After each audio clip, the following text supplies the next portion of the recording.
I was going to say something else. But And we're live. Okay. On One Decent Pastor. Okay, can you still say it now, or you can't say it? No, I was going to talk about more of what we should do to go through this, but Chad's in a hurry because we're late for a very important date. Yeah, we're late. Yeah. Yeah. 3 minutes late. We don't want to do that. Not on Facebook today. Yeah, we're not even on Got Facebook some Live, kind of doesn't problem. We'll but post the we'll link to Facebook, but yeah, we're not on Facebook Live. There's some wonky thing with our software and Facebook that's now plagued us for 2 weeks. Okay. Yeah. And I forgot that it plagued us last week. Otherwise, I would have got up here a little bit earlier this week to figure it out. All right, so next week, remind Chad. Yeah. Right. Note to self. Right. Or note to Chad. And then plug the computer in at the end so that when we miss for Thanksgiving, it won't be dead when we come in, because we've done that in the past too. Yeah.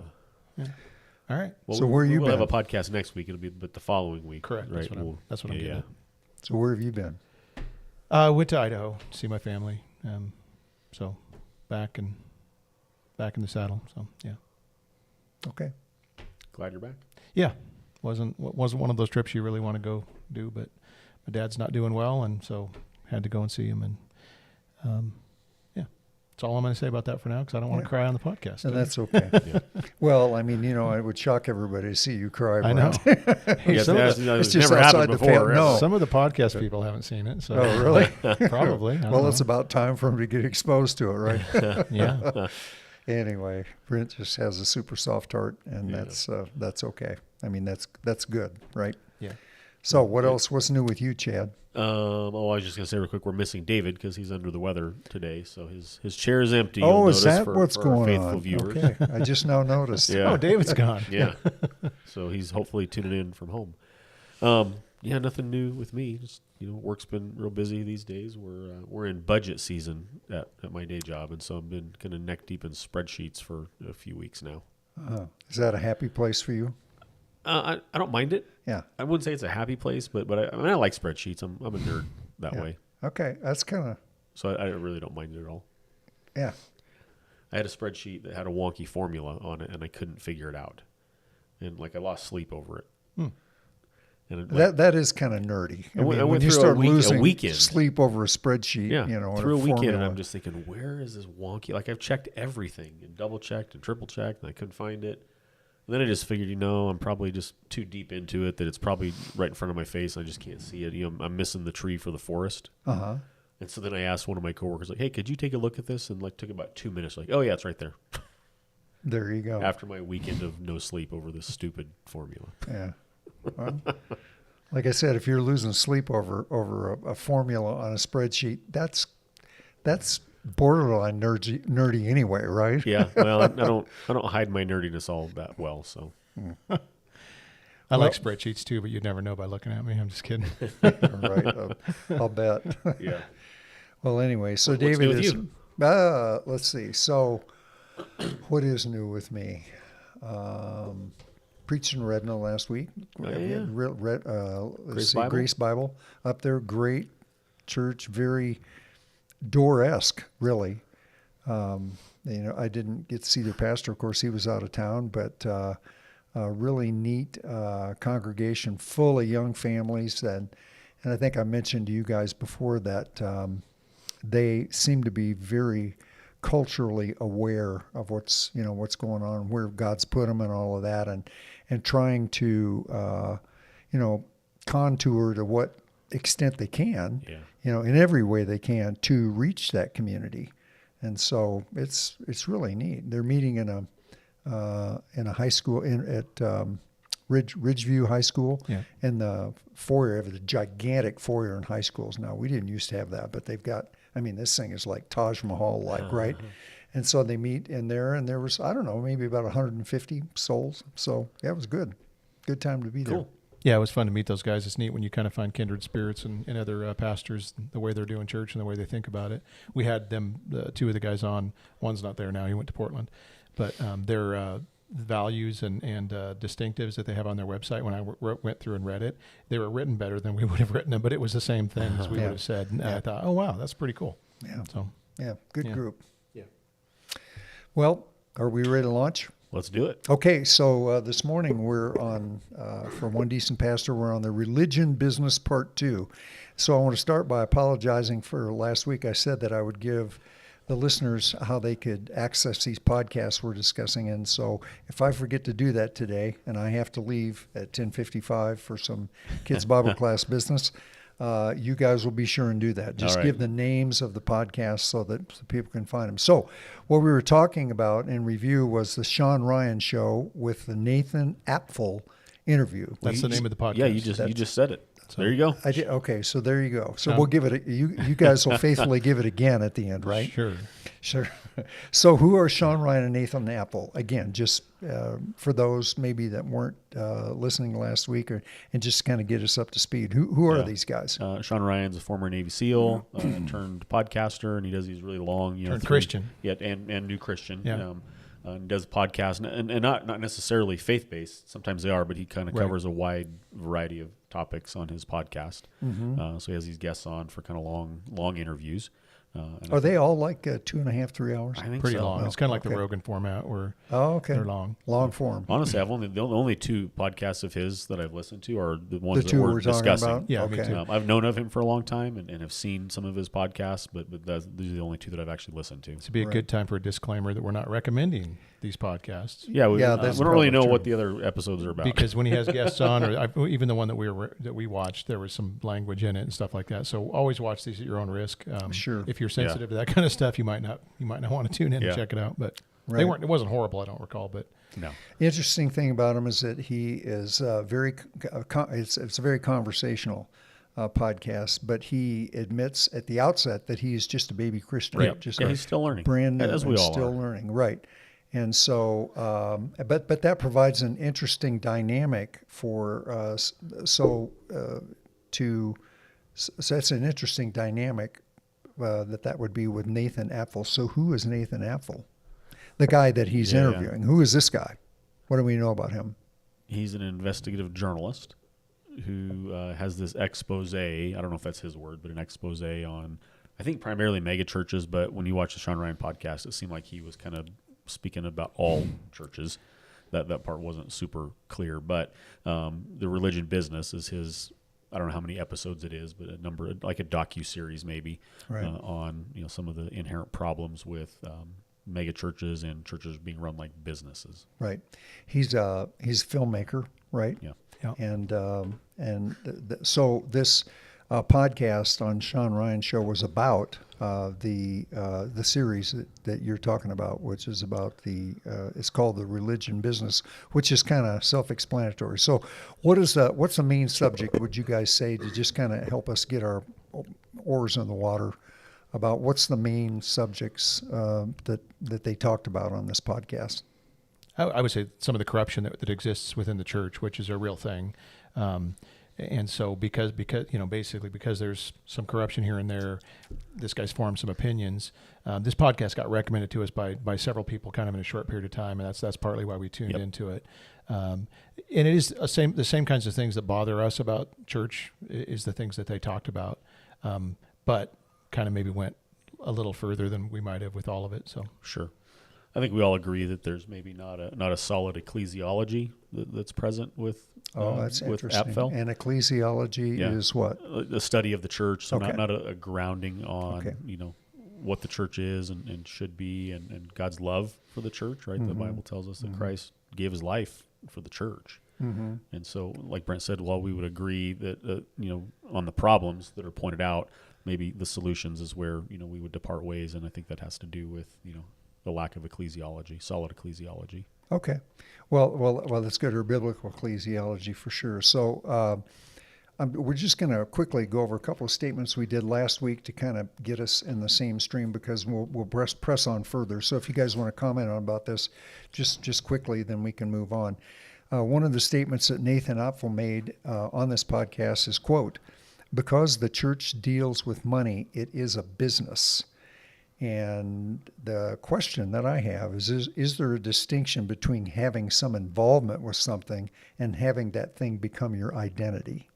Because he says, because the church deals with money, it is a business. That's an identity thing. Sure. What do you think about that? I think that points to the lack of a solid ecclesiology. Just coming back to that idea, there is an aspect to what Sure. we do in the church as just an organization, right? That manages a calendar and manages a bank account and has events and those kinds of And things. spreadsheets. And spreadsheets, yes. Nothing wrong with those. Yep, no. Long live the spreadsheet. But at its core, the church is not a business. But I think to his point, it's often run as a business. Right. So I think the American church, maybe others, but has kind of been structured like in the CEO structure model, Right. where you've got the person at the top, and so I get his point. I don't think it should be run like a business. Right. There are business aspects, like Chad said, but when you see it run completely like a business, bottom line, numbers, marketing, there's something wrong with that. That's not what Right. the New Testament church looks like. And so if you're running it that way, there is a problem. Well, and isn't it fair to say too, though, that if you do just classify the church as a business, then you've already got your broad brush out, Sure. where you can kind of paint everything Right. like, since it is a business, and any way that it behaves like a business is bad. Right. And so, Well, and okay, you've got to look at the early church and say, he's not calling that a business. And guess what they had? you're right, Money. Right. right, You know, right, They dealt with money. So yeah, Yeah. And even the idea of pastorpreneurs, that's a thing, the pastor is an entrepreneur and it just contributes to, again, just poor ecclesiology, because that's not listed anywhere in the qualifications in the Bible for one who's called to be a pastor. right. So yeah, that's a really good point. So Ryan comments that. So now Ryan, who's the baby Christian, comments that the Bible study that meets in his home is a church. So can a Bible study rightly be designated as a church? Why or why not? I would say the church can meet in a home for a Bible study, but it's not a church because it's meeting in a home Right. For a Bible study, if that makes sense. Right. It does not automatically make it a church, because there are distinctives as far as what make a church. And in the Bible, it's you have elders and you have deacons and you have sacraments and you have some kind of a structure there that makes it a church. And so when Paul would say appoint elders in every town, when he was establishing churches, that's because that was a necessary component Yep. to them. Right. And so I think that, again, you've got this Nathan Apfel guy, and I think Sean Ryan had bought into this idea that if there's 2 or 3 Christians, you got yourself a church going. Right. And it's like, well, Yeah, no, not quite. you got fellowship happening. Right. It's not necessarily the same thing. Right. That's good. That's a good description of that. So are there some things that a Bible study might not have that are absolutely necessary? And you talked about a couple of them, but for instance, if you get together in a Bible study to talk about Jesus, well, who is he? And where does the authority, to teach about that stuff come from, and, Right. and like that.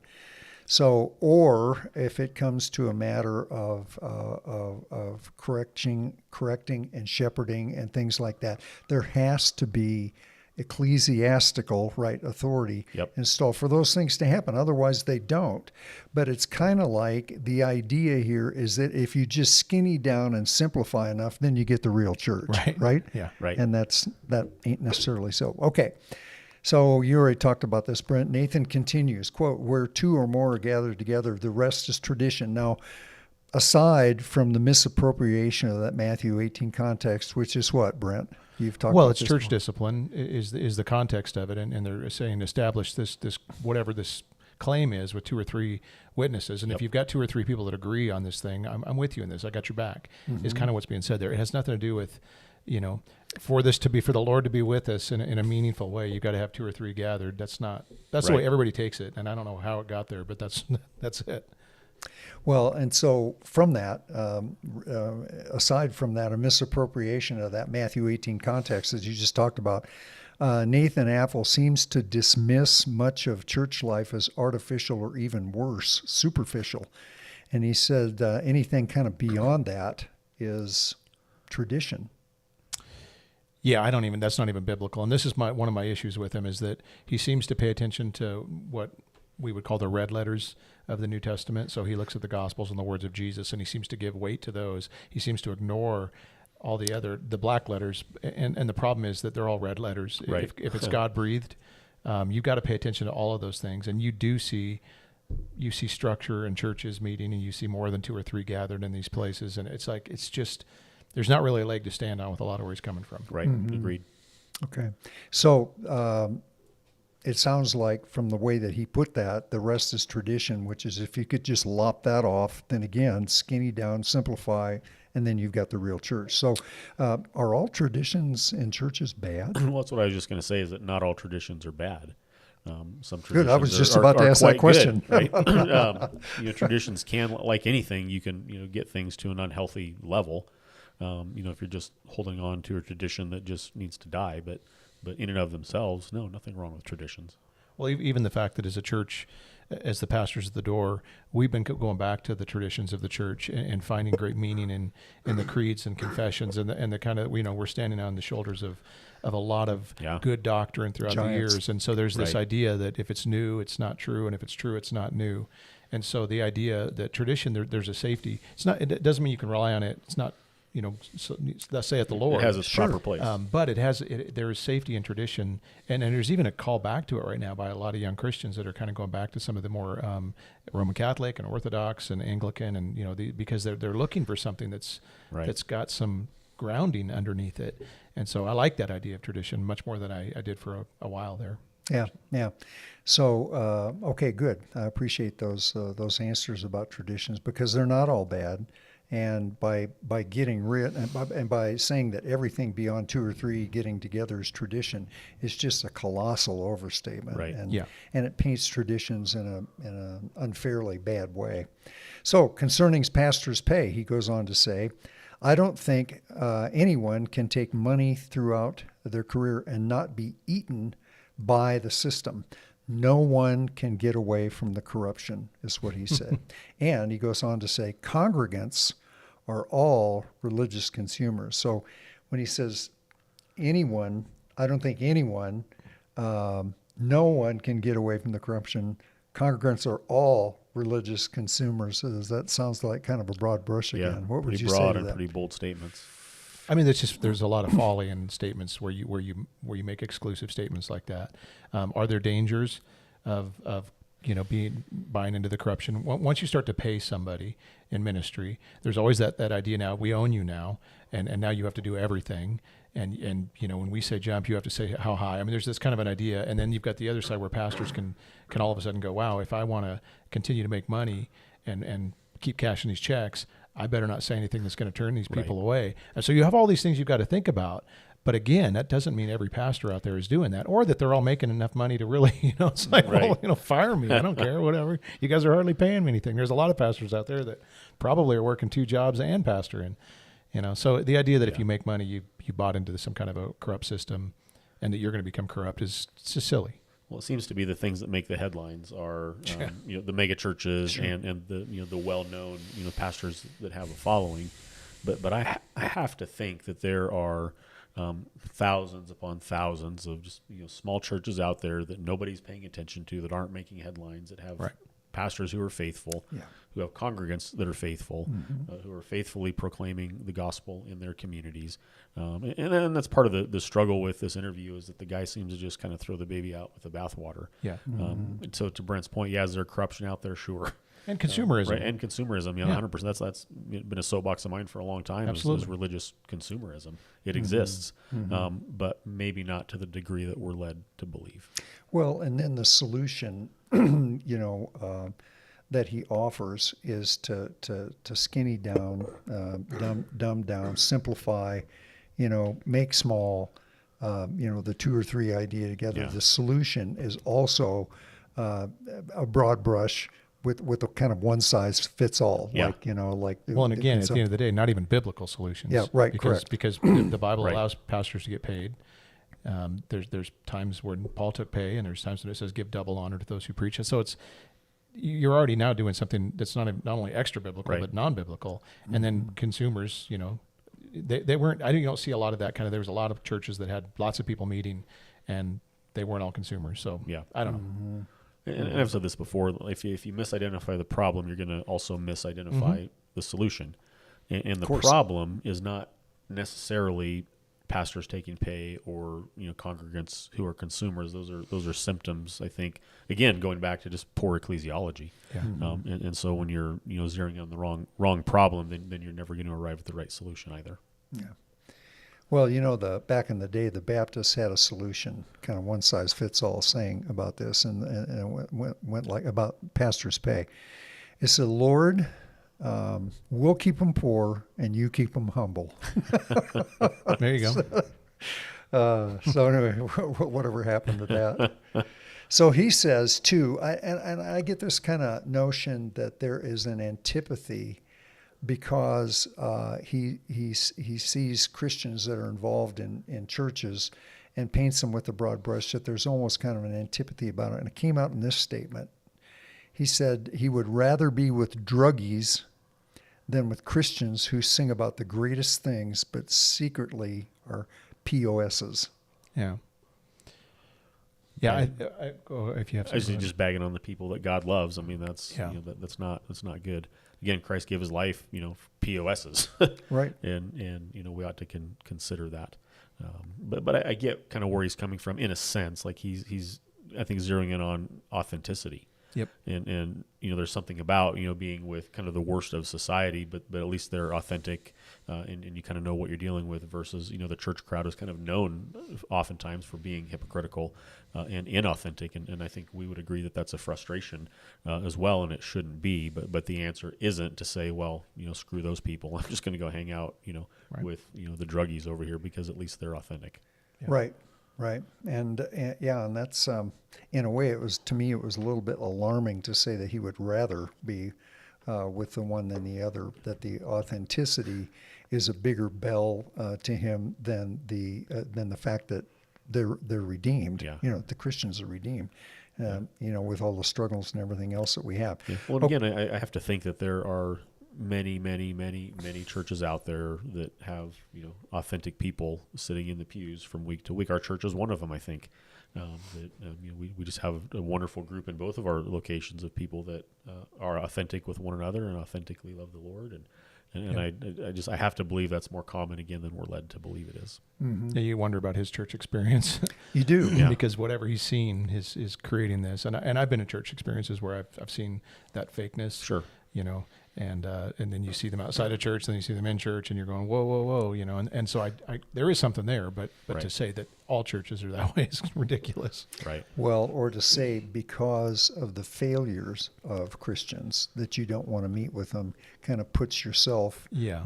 Right. on a different plane. Well, I'm not like that. Right. Well, unfortunately, the Bible says that you are, Right. right? Yeah. That Well, we're I've all always cut found from that- the same cloth. This might be a stupid analogy, but we only do this with the church, right? When your favorite player has a bad game, you don't say, "Well, screw football. I'm not going to participate in football anymore because my team lost." You don't throw the baby out with the bathwater in any other thing, but we tend to do that with the church. I'm a Cowboys fan, so I'm not sure I agree with you. Well, and I was going to say but you're still a Cowboys fan, right? The New York Kinda. Jet fans, probably might argue with that, but yeah, Yeah. generally it's true. Yeah. Yeah. Okay, so now we're getting into the new territory. Many churches teach about tithing, but Nathan, and he makes a big case about the fact that the tithe is taught and abused, and that it is part of one of the building blocks that allow for the corruption in the church that there is. About the tithing and 10%. We'll talk about what that tithing is in just a minute, but here's what he says about it. Nathan Othel says that it is because the pastors see themselves as the priests benefiting from the tithe that's why it's taught, is because pastors benefit from the tithe. And then he goes on to dismiss the whole thing because the entire tithe requirement in the Old Testament is not observed. So what is the tithe? And tell us about the tithe. Yeah, the Old Testament prescribes 10% of whatever you bring in, the first fruits of what you bring in, you give back to the Lord in some sense. And so if the temple was there, that's where you would give it. And it wasn't always money. It could have been, flour, Produce. There were all kinds Spices. of different ways that you could do it. But it was a reminder that that you're giving your best and first to God, and you're relying on Him. And so the 10% was prescribed in the Old Testament for, and I can completely see how, and it was used to run the temple and pay the priests and things like that. So It was used to finance their theocracy. it was Right. Yeah, Yeah. correct. And so, but he says that, and of course this is true, that there were two other tithes, that were seasonal and one tied to a festival. And then if you added them all up together, it came up to somewhere over 23%. But he says that that pastors don't teach that. And so the whole idea of the tithe is to just be discarded. And besides that, it's abused because the pastors see themselves as the priests that are supposed to benefit from the tithe. What's wrong with that whole scenario? Got some bad news for Nathan. Yeah. Right. Okay. It's 100%. So the New Testament changes the whole paradigm to say, How does it change it? well, It all belongs to God. Everything you belong to God, and everything you have belongs to God, and so your time and your money and everything belongs to Him, 100%. And so He wants us to recognize that, and then to cheerfully be generous people of God. Yep. And so you even see this early in the church, which kind of baffles me because they were literally in the book of Acts. They were selling their possessions. They were making sure that everybody was taken care of. There was kind of this crazy thing going on there, where nobody thought what they had was their own. Mm-hmm. It all belonged to God, and so they shared with each other. Yep. And this is really kind of more what the New Testament. So it's almost like everything else. Jesus did this thing. You've heard it said. Well, I tell you, and it's just Right, almost the same right. with the Yeah. tithe. You've heard it said 10%. No, it's everything, including all you have and all you are. And so that's really the model. Now, can a church or a pastor take that and abuse it to get Absolutely. rich? Gee, I wonder if we've ever seen that before. Yeah. And it's disgusting, but that's not. But it doesn't mean you throw it out and say it's Right. not worthwhile. Right. And there again, I can't remember this. Maybe you had these stats last week. I can't remember, but however many mega churches there are in the United States, relatively speaking, it's not that many, right? But they are the ones that make the headlines, and so we see the corruption and we see the abuse of money and power and those kinds of things. But there are thousands upon thousands of churches again throughout the United States that are small congregations that aren't raking it in, who have pastors who are squeaking by. I just think of the pastors that I know in my own circles, and I don't know any pastors that are just crushing it financially. I mean, I know a lot of pastors that their needs are met. They're not. The churches aren't trying to squeeze them. But I don't know any that A, are in it for the money, or B, that are just crushing it that way. Mm-hmm. And so it's just more painting with a broad brush here. But the ones that are seem to get all the ink, Right. Right. The ones that are abusing the system and so forth. Yeah, But, I mean, I read a headline the other day of a pastor who charges $36,000 a year for marital counseling. It's crazy. We can charge for that? I guess. Who knew? well, yeah, okay. Well, but this is. I think part of it is he describes as pastors seeing themselves as the priests that are kind of entitled to this 10%, and that should come to them, and then the abuses flow out from that. But even for churches that still teach tithing, right? Tithing is way more nuanced than just saying, you have to do the whole 23.3% and all of that, and that a failure to, look at it like that way just kind of trashes the whole system. Because there are, like I said, there are churches that do teach tithing, but they teach it in terms of stewardship. We'll get to that question in a minute. I do want to point out that the part of our paradigm at the door from day one was that we weren't going to emphasize giving and money, and we probably have done it to the point of being, maybe we should talk about stewardship more often than we do at the door. But because we've seen the abuses, we said we're not going to pass the plate. We're going to have boxes on the wall. We're really not going to talk about money. I mean, I don't think we've preached sermons on money more than maybe twice. We always make. Well, you always had me do we always it. make another, we had John G do it one time too back in the other building, but we just don't do it because of the abuses that he's keying in on, and God has always been faithful to somehow give the needs are always everything met, we've ever needed, and so God's people have just been faithful to give without us having to really say anything about it. Mm-hmm. And if we ever got in a spot where we needed to have a family meeting and say, hey guys, we're not going to be able to pay our bills this month, we would do that, but we've never had to. So. Right, and so there's looking at the whole subject of giving in terms of the the needs of the church and the expenses and what it takes to float the boat and fly the plane, but there's also the idea of the need of Christians to give as an act of worship, as an act of participation in the body, and in recognition that God owns everything. Right. So it's not just a need-based thing; it's also a well, it's an ecclesiology. Yeah, It's and you it's do it in It's faith. a theologically And based faith as thing, an act of worship Sure. to God who provides for your needs. And actually, when we've preached about that, or at least me, but that's been kind of the thrust of it. Is Yeah. about giving out of gratitude and understanding that God that it all does belong to Right. God, and that I have a need to be giving to God as an expression of worship. Yeah.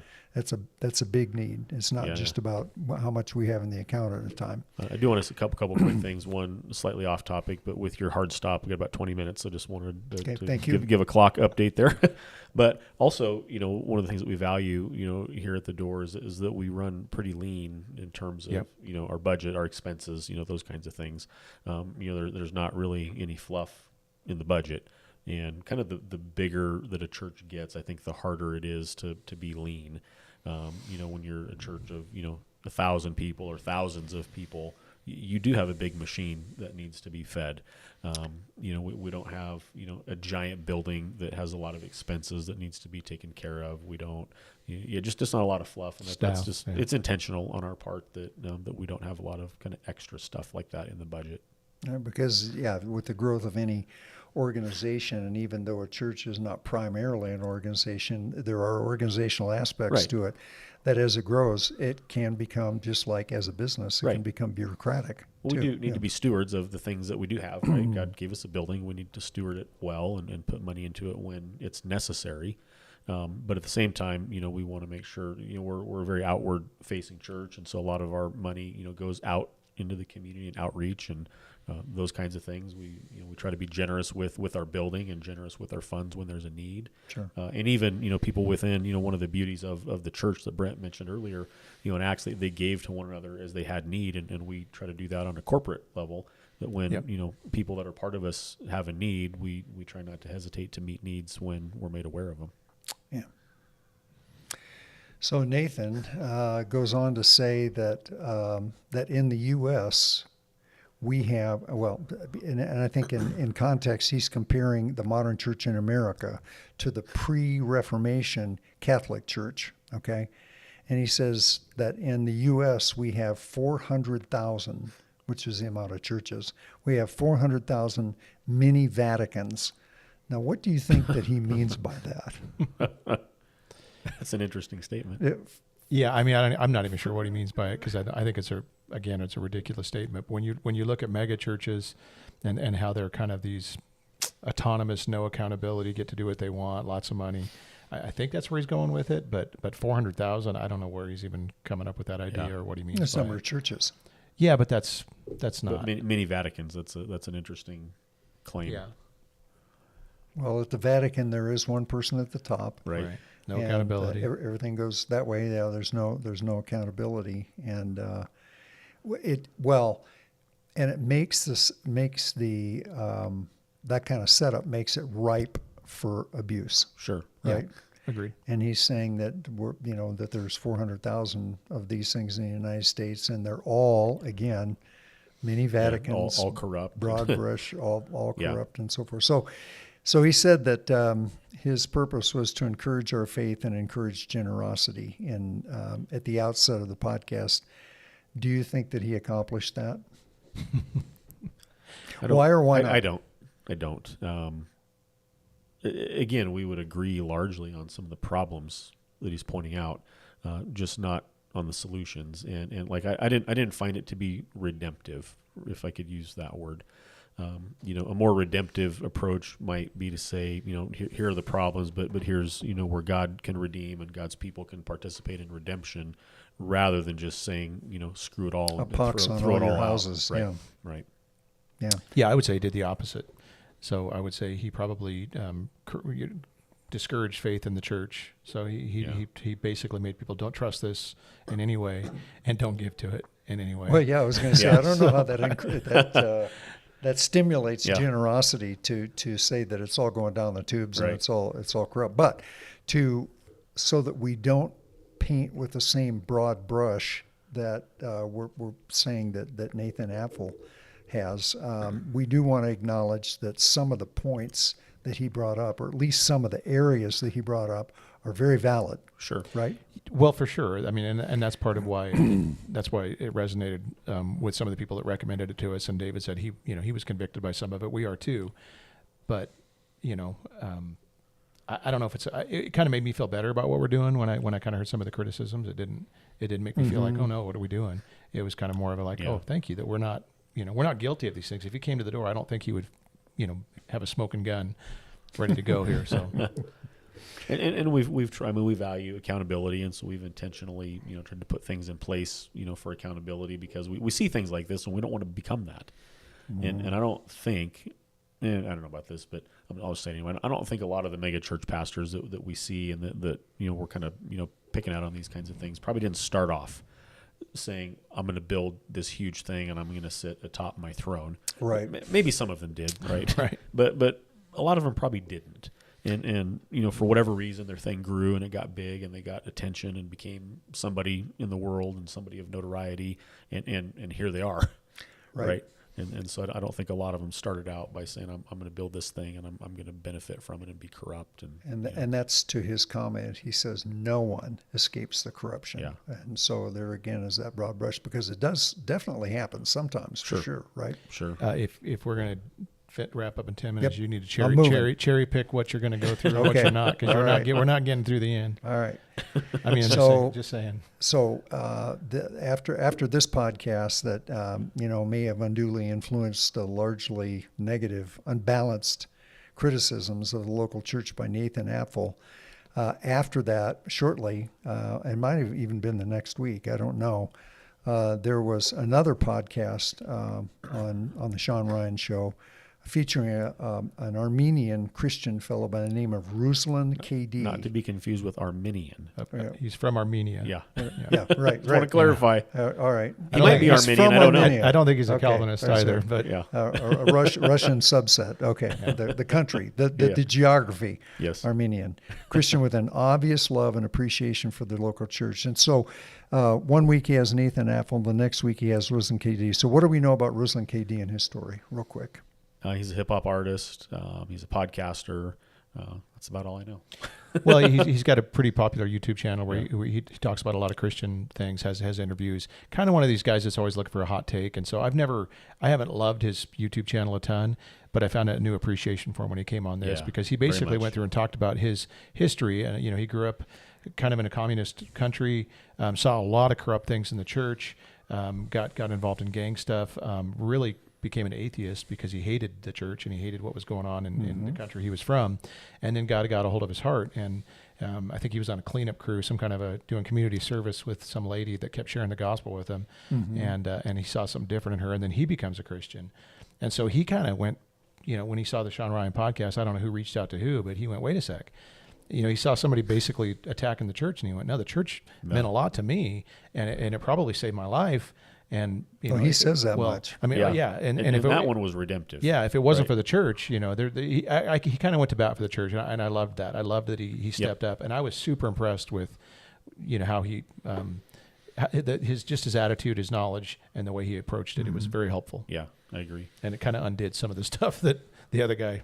Yeah. Well, and the thing about his approach too, though, is that he acknowledged the problems. Some of them he suffered as a result of the sexual abuse as Yep.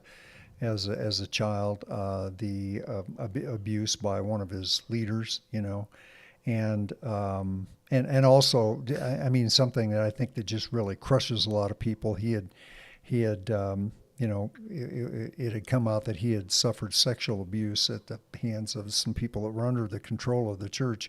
And yet, when this surfaced, he came in. When he was 13, I think he said he had his ear pierced and he had a little earpiece in like that. And the church seemed to be more concerned about that earpiece than it Right. did about the fact that he'd been sexually abused. So you talk about hypocrisy. Right. I mean, if somebody was going to start beating the church up about that, but that's not where he goes with it. Right. He talks about the blessing of this lady and the local church and what I think he says, if it wasn't for the local church, I would not be alive. Well, it taught him how to be a So- godly man. It taught him how to be a husband. It taught him how to be a father. I mean, he just went, it gave him accountability. Yeah. This is what the church does. And I love that he saw the benefits of the community of God's family and what it does when you're part of it. Yeah, instead of just seeing all the it's corruption, beautiful. Right. Yeah. But he didn't. I guess my point is he didn't, as opposed to Nathan Apple, who seemed to kind of paint everything in a negative way. He didn't paint everything in a positive way about the church. I mean, he acknowledged the problems that there are, but at the same time, he also recognized how God worked through that as a benefit, and God uses the local church. Well, and there's beauty. The church is a beautiful mess, beautiful to be sure, but it's beautiful. Okay. And so with respect to, they didn't spend a lot of time on this, but in this particular podcast, but they did talk about church finances, and he talked about healthy transparency in finances. Mm-hmm. What do you think healthy transparency would look like? Well, I can just speak to kind of what we consider that to be. And so, our books are open, Sure. right? People can request to see the books anytime. Again, we don't have a huge... Which set? I'm just kidding. Both sets? I'm just kidding. Sorry. You can't joke about that kind of stuff. Brent. I'm kidding. So rumors get started, man. We only have one set. I'm kidding. And we Can don't we have, edit that part out? I'm kidding. Yeah. we don't have a ginormous. Our budget's pretty simple, right? The things that we spend money on are pretty simple, so that helps. When someone comes to look at it, it's not going to be hard to figure out, kind of what we value based on where we spend our money. We try to be known in the community, in different associations, so that if we ever do go off the rails, that there are people that will know because they know us, that would say, hey, those guys are going off the rails. Within our own church, we have a board of trustees who kind of serve as an accountability board, overseeing the finances especially. You're part of that, and so we've put these measures in place. I suppose in anything where there's a will, there's a way. If somebody really wants to be corrupt, but we've tried as best as we can to put things in place. Well, even the co-equal model that we have helps that you're not putting one person at the top, right? With people underneath them. There's accountability even at the top. So and I like that as well. Yeah, and we I also think don't know who gives, which is that's huge. okay. Talk about that for a minute. Well, that was another thing from the start. We never wanted to know. We know what comes in. We know the amounts that come in, but we don't know. But you're not the ones that who, look at what the names are behind the amounts. Now, when we first started, we had to. I did it because we had to, and as soon as I could get out of that, we brought somebody else in to take care of it. But that way, we don't treat people differently. If you're a person that doesn't give at all, we don't know that. If you're a person that gives, $3,000 a month, we don't know that. So it doesn't change how we view people or treat people. Yep. Because you could easily start schmoozing the givers and making sure that they have, the comfy seats up front and give them what they need. And then, the non-tithers, it's like, the whole whatever. James thing, right? Yeah. Well, I'm glad you brought that up. That's really important. But I think the thing about transparency is the fact that there's nothing that you can't find out if you want to about where the money goes here. Sure. Now, not everybody's interested in a granular level about where every dime goes, but were somebody to be that way, they could probably find out down to the down to we the have people dollar. that regularly get the financial reports, so there's multiple eyes on the finances. Yeah, there are, and the other thing is there in terms of the church, this is pretty much an in and out thing. The money comes in, and this is where it goes. We don't have investments in LLCs that are brought in as nonprofits, to where what goes on in that LLC is not that it's secret and it's hidden, and you can only get up to it and find out that something's there, but you don't know what's there. There isn't none of that here. This is more of a money in, money out kind of thing, and anybody that wants to. It's available. The door's open to look at 100%. it, right? So that's good. 100%.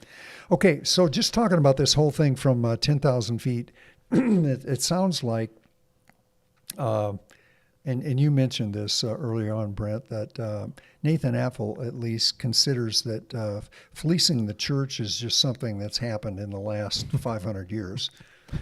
True or not true? Well, you got a couple called Ananias and Sapphira. Yeah. That we're pretty, pretty active at doing.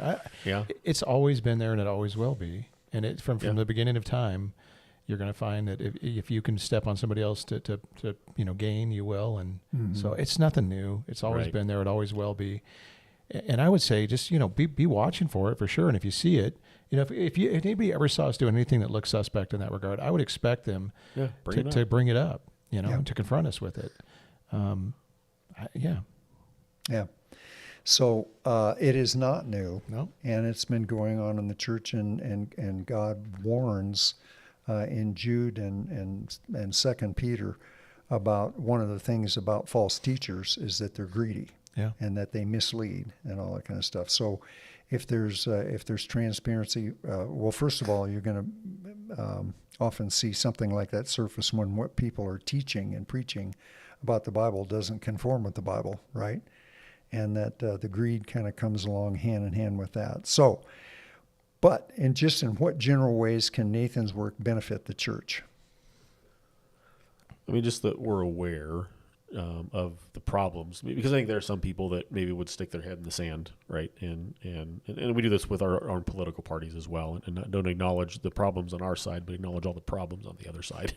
Mm-hmm. So I think realizing, the human propensity for sin and corruption should keep us all on our toes, but not just the other person's propensity for sin and corruption, but your own propensity for sin and corruption. Mm-hmm. And we would do well to just be mindful of that all the time.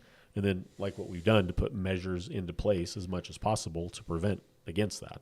Mm-hmm. I don't think we can ever, fully prevent against it, but we can put measures into place to mitigate it as much as possible. To make it harder. And I think that's one of the things that Nathan Avil has pointed out, is that the way that some churches have been structured actually invites that kind of thing, right? Well, I would love to minute warning. See. Yeah, no, I've got a 5-minute warning. I would love to see more accountability. Like some of the stuff he's calling out, I think the government should look into some of these churches and put a stop to it. I think there's ridiculous things happening, because you have a 501c3 that shouldn't be allowed to happen. But but to make people skeptical of every church out there is irresponsible and probably something you're not going to want to stand before God and answer for someday. Yeah, and so he's not the first person to notice this, though. And I noticed that in actually both podcasts, which amounted to 5.5 hours, nobody brought up the ECFA. Does anybody know what that is, the ECFA? I can't think what it stands for, but it's an accountability Evangelical board. Council for Financial Accountability. Yeah. Evangelical Council for Financial Accountability, and it is a very rigorous for nonprofits, particularly Christian ones. That it's a protocol that you have to fill out and provide transparency into the numbers of what where your money comes from and what it's spent on. But that's been around for a long time. Right. It's very cumbersome. But you'll find oftentimes at the bottom of some churches, but mostly parachurch organizations, you'll see this little seal down there. It's ECFA. That's not just a rubber stamp. That means that they go through it is really, it's grueling, to meet that standard. But there is that. So. And it's a safeguard, and Nathan Avil is not. I mean, he didn't even mention it. It's like there's. I'm the first guy that thought that maybe there's some corruption. We need to look into this, right? Okay, so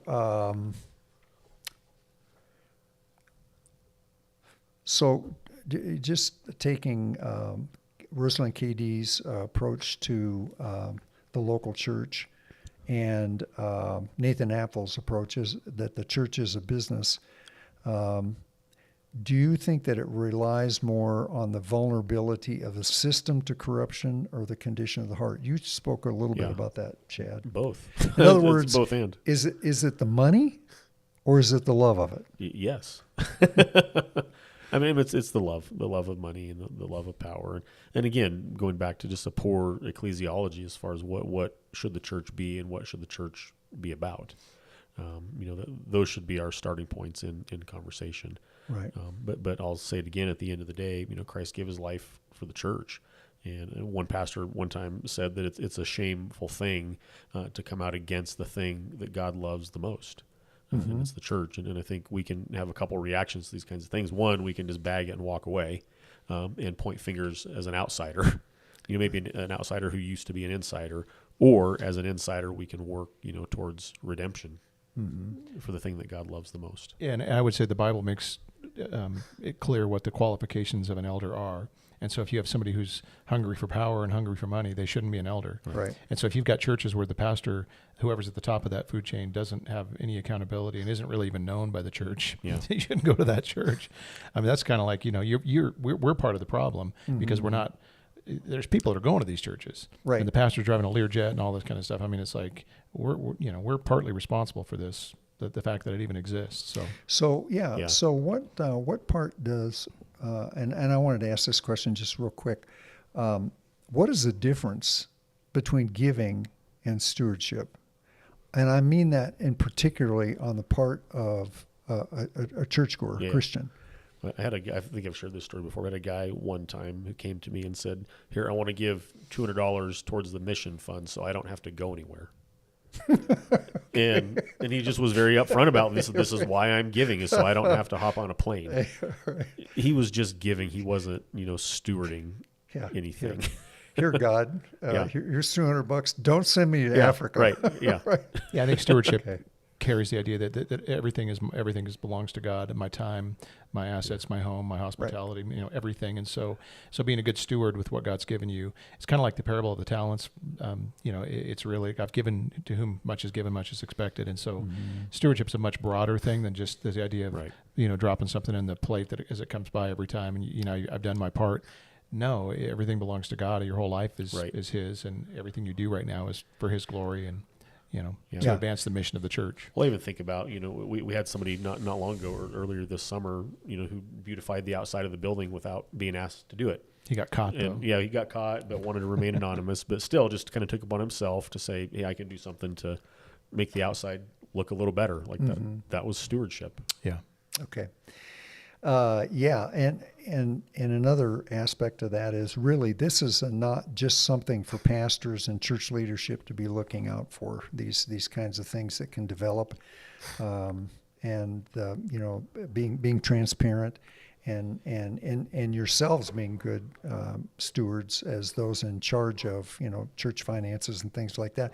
But on the part of the giver, this is a kind of an all hands on deck thing. You should be watching, paying attention to these things. This isn't just for somebody else to do.